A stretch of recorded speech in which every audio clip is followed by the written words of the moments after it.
This news is brought to you by Hotel CS2, where quality rules.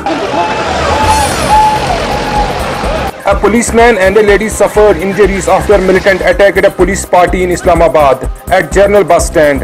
Initial reports identified the policeman as Ghulam Hassan, while the injured lady has been identified as Sumit Kaur. The policeman was shifted to a district hospital Islamabad, while from he has been referred to a SRINAGAR hospital from specialized treatment. Meanwhile, witnesses said that a photojournalist working with the local daily was thrashed by the security guards of Sheikh Tahir, an Ikhwan turned territorial army officer.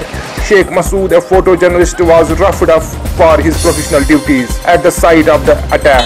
Kashmir Press Service, Srinagar.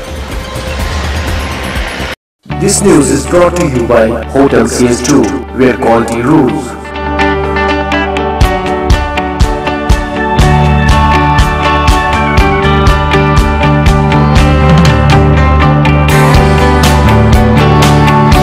Contact Hotel CS2, Salwar Bagh, Srinagar, Kashmir. Phone number 0194246850, Reservation at Hotel CS2. Log on www.hotelcs2.com.